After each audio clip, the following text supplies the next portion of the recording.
Everything else had sand in it. Why not the damn carburetor?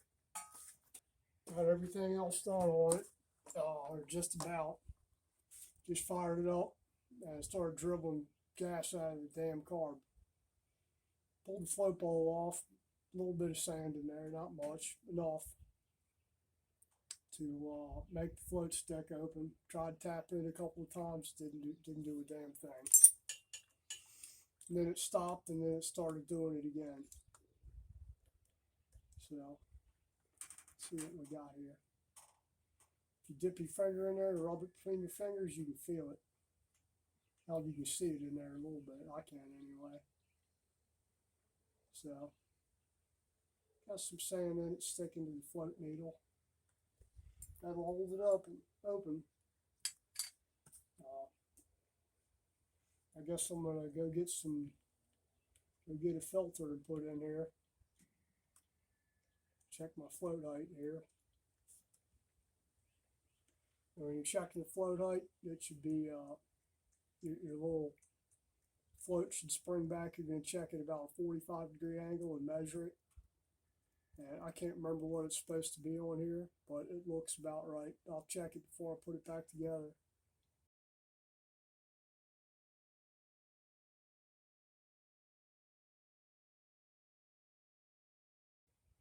And probably need to go ahead and pull the float pin out of here so I can check the needle itself, make sure it ain't got no crap stuck in the needle. Sometimes you put stuff back together, and how I've had them put them back together, and it's that damn pine needle stuck in there, little pieces of O-ring, little pieces of rubber from the fuel line or something.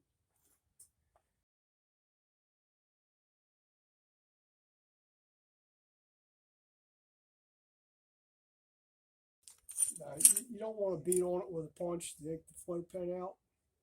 I guess you can, but probably preferable that you don't.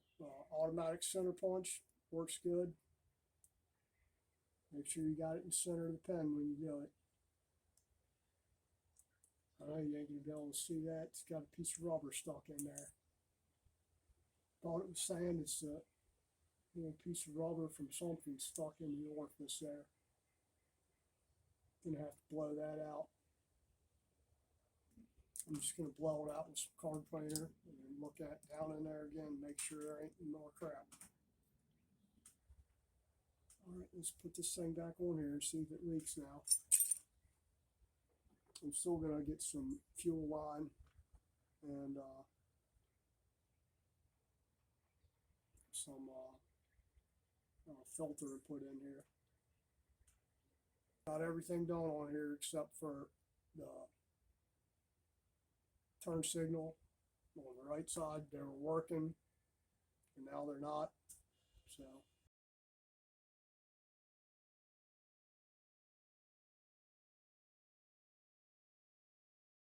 place. Sometimes they just come loose. They'll fall right out. This one, nope. Try not to stab yourself in the hand with automatic center punch there. Sometimes it'll skip off there. Now these here, I already put some on there, but on the breather bolts, probably the best thing to use is pipe dope, thread sealant. It just works better. Put your 3 bolts in there. Just hold it in position while you're lining it up. Now remember, these breather bolts, they need to be snug, but not really super tight, because you can wring them off. They're hollow. So they're big, but they don't take a whole lot of force. And the thread sealant, pipe dope will help hold them into place. Keep them from coming loose. It's going to take a minute for gas to get down there with his vacuum petcock. Choke it a little bit.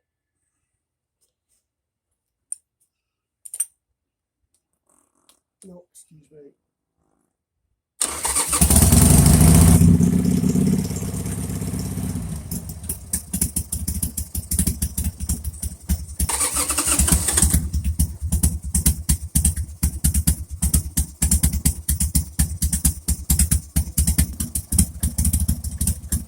good and dry.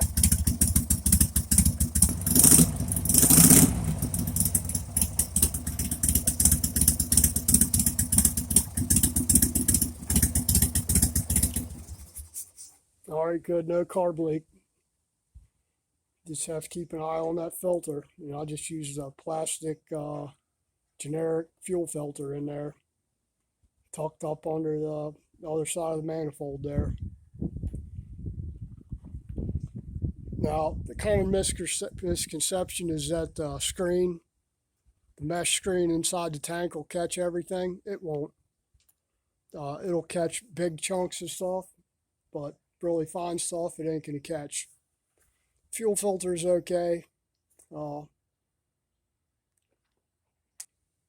Another thing too, these gas caps, especially on a black bike, they absorb a lot of heat.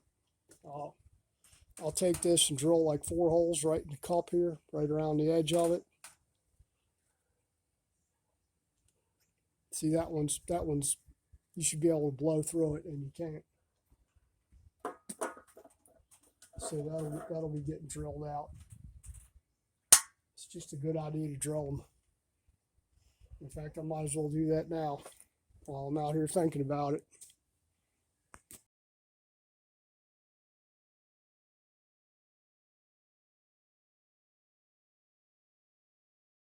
All right, that's it for leaking carb and gas cap. If you guys like my content, please like, share, subscribe, hit the notification bell and all that stuff, and I appreciate you. Take care.